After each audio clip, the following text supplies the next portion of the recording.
All right, guys, let's do this. Game number 3 here between KingKong and PuMa. We are tied up 1-1. PuMa winning the first game with a Marine, a Reaper, SCV all in. Last game, we saw a Marine tank push from PuMa that was counteracted by Speedling, Muta, Baneling, and we saw a base trade, and with some nice Baneling work, KingKong was able to take out most of, actually all of PuMa's Marines in his attack, and at that point, just sitting with tanks, he really didn't stand much of a chance. So great first 2 games, and here we are again on game number 3. Hopefully this one will be an exciting one as well. Yeah, so thanks guys. Things have been going great for me. Hopefully you guys are enjoying the amount of content that I'm working on. Just really trying to, I mentioned this before, just really trying to churn stuff out and keep you guys nice and entertained. So hopefully it's doing the trick. We can see PuMa actually starting with his first supply depot right behind that resource line. A little insight into this. What this does is basically makes it so that you have a better econ really early on in the game. Obviously, the earlier you pull off the SCV to go drop a depot anywhere near that, maybe your ramp or the front of your base, the less time it spends mining. And obviously, the little bit of extra time closer to the mineral patch means you have a little bit of a stronger economy early on in the game. So that's why you will see players drop depots like here and right over here and stuff like that. Just because it makes for a little bit of a stronger economy. At the same time, obviously against Zerg, you typically want to wall off. I will be interested to see what PuMa decides to open up with, in which he's feeling comfortable not walling off. He could very well, obviously, just come up with a wall off after some early game aggression. That could be his MO, so we'll have to keep an eye on that. Very notably here, we do have no refineries at all, and he's pushing right now 15 supplies. So yeah, that's you know, not standard is what we would call it. It's standard for a quick expand build, but it's not, you know, the 10 depot, 12 racks, 13 refinery type build. So we do have the orbital command coming on through, first Marine, and yeah, just sticking with the 1 rack. So could very well be a 1 racks expand. Looks like that will indeed be the case. Now, what is he doing? SCV Scout is moving out. That is going to the incorrect position, unfortunately. We do have KingKong deciding to go with that quick expand and then pool and extractor. So yeah, quick expand builds coming from both players. PuMa certainly in a little bit of a vulnerable position right now. Hopefully we do see him with some semblance of a wall off at some point before that expansion is up and running. We can see right now getting just enough resources. Here comes that command center. Now this is obviously something that will be scouted by KingKong, not immediately but sometime soon. And actually, wow, that Overlord was pretty much free for the taking right there. He could have very well done a lot of damage, although I guess he could have just retreated up here to safety. So still, either way, could have gotten a few shots off there, but we did see PuMa. Just want to make sure that no no drone scouts or Zergling scouts got up into his base. He's certainly looking to deny that. SCV scout for PuMa, still moving across the map. He has yet to scout out where KingKong is. KingKong right now coming out with a double queen, nowhere near the metabolic boost. In fact, he has not saturated this extractor. He's got no Vespian. There we go. Finally working up to saturate that extractor right now. Looks like the drone scout is pushed back. He took a couple shots. We can see was at 39, just regenerated to 40 health. So probably took about 1 shot from that Marine and then decided to head back home. And here we go. We'll be seeing that racks getting placed over here. So trying to work on looks to be some semblance of a wall. So we will be going with a wall off in this direction, just using units likely over here to try to defend against any speedlings that may move in that direction. So we'll be starting out with 3 racks bioheavy, clearly going to be the name of the game here for PuMa. He does notably have a second refinery up, and here comes that factory as well. So a Marine tank, that seems logical. Pretty standard play, and what I expect him to do. SCV Scout is moving in, looking for any tech. He was searching again for that possibility of a Roach Warren. Something that could certainly be scary is a very heavy Roach push with Speedlings following up after the fact. That would do very, very well against a strong Marine opening with a quick expand. But no, not happening right now. Just actually seeing a lot of Speedlings coming on through, and yeah, that is interesting because he will be pushing out with that. Getting 10 Speedlings this early on indicates some sort of aggressive maneuvering, because otherwise he really should be droning up and working on his economy. So here comes a likely push, or at the least, if for nothing else, after killing these rocks, getting a little bit of map control and just trying to harass and do a little bit of damage over in this direction. Overlord was killed, though. Marines were placed over here, and here is what it appears to be, and that Overlord did get taken out. We've got Tech Lab coming down, so we'll be starting that research there for those Marines. Stim Pack, Combat Shield, everything of the like. Tech Lab also coming down for that factory, so obviously, yes, we will also be seeing those siege tanks coming out sometime soon. Now, Destructible Rocks just about finished. Looks like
Few more Zerglings near and across the map. We've got more Mutas. Infestation Pit coming out. Level 2 melee attack. Level 1 air attack. Infestation. I just said that. But yeah, once that Infestation Pit comes up, that's going to help quite a bit. Obviously, that fungal growth can completely devastate any heavy amount of Marine numbers. Now, we do have another drop that will be moving forward, although this Overlord should spot that. And with that, the Mutas should be pulling back, and I think he might get a free kill here. This would actually be pretty big. The Mutas, yes, getting a free kill. 8 Marines and a medevac, all for naught. See you later. Looks like those were a little bit of misrallied Overlords, unless he was spotting with those, but now that the Vikings in play decided to head home.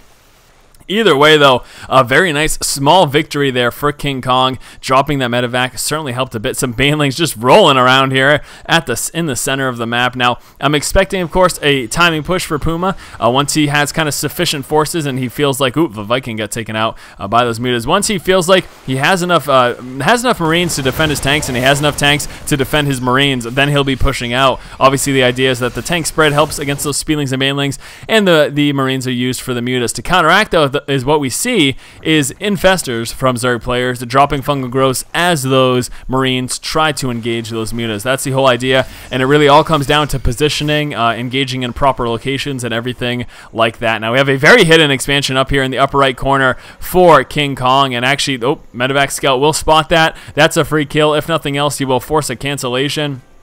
Another medevac moving around, looking for some more free kills. So right now we are seeing PuMa being very, very active. And here we go. See you later. This hatchery is gone, and it looks like this hatchery is a goner as well. Now we will see some reaction here. He has to make a decision as to what he tries to defend. Looks like he will be trying to save this expansion. This one is all gone right now, but here come the Spielings rolling forward. The Muta's getting ready to engage as well. He did save it. 600 HP left.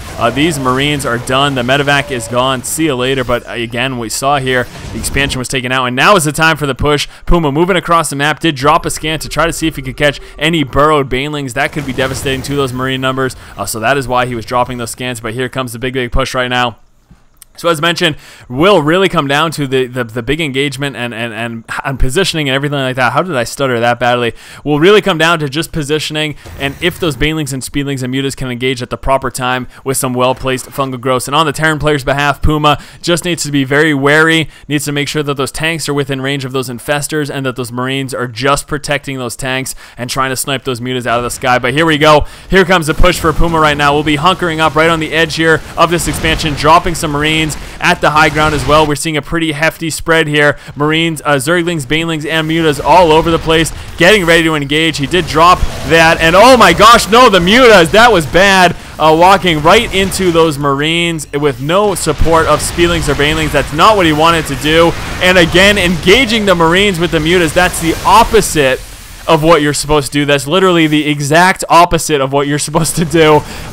Those Mutas are meant for the siege tanks, the Spielings and Banelings for the Marines, but unfortunately a little bit of miss micro from KingKong, and he took heavy losses there. He's in a very tough spot right now. Look at how severely behind he is because of that. His Marines and Banelings just got shredded through because they engaged the wrong target. So here comes the heavy Marine push. We've got a medevac, a lot of tank support as well. KingKong will be losing this expansion right now, and yeah, I'm not sure that he has enough. Once those tanks set up, that amount of Spielings really have no chance. There's no recourse at all, no counterattack or anything.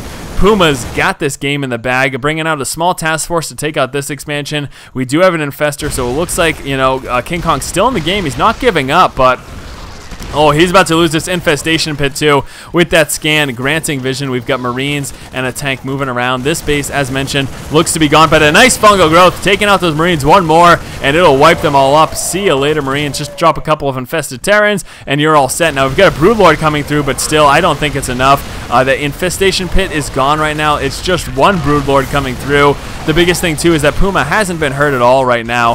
He's got a fine economy now. Those Marines getting mopped up from that fungal growth and those Spielings, but at the same time the Spielings got taken care of, and it looks like, yes, there is that's a good game more or less, but yeah, good game. Wow, look at that. So yeah, PuMa opened up this game with a 1 racks into expansion, then dropping a few more racks and transitioning into Marine tank. Spotting PuMa's expansion, we did see KingKong move into a quick third. PuMa started some drop harass around the 10-minute mark. PuMa then moved into his third as KingKong took his fourth. With some mutas in play, KingKong did begin some harassment, but unfortunately wasn't able to get very far because of the nice Marine spread. The mutas really were not able to do much damage at all. PuMa used a two-prong drop to hit the 5th expansion and the 4th of KingKong at the same time. Now KingKong was forced to choose. He ended up deciding to defend this 4th, and even though he was able to defend this one successfully, he did end up losing his 5th. The final push came at 17 minutes in game. Unfortunately, a little bit of miss micro and just some bad decisions in terms of engagements from KingKong lost him the game. We saw, for one, his mutas got shredded there completely by those Marines, and then again we will see the mutas engage the Marines and the Banelings and Speedlings engage the tanks, and that's really not what you want to happen, and that right there is what lost KingKong the game. So thank you guys so much for watching. Hopefully you have enjoyed this commentary. As always, if you guys like the content, please subscribe to the channel. Been a busy day. Hopefully you guys have enjoyed it. Thanks so much. As always, guys, keep watching and keep owning.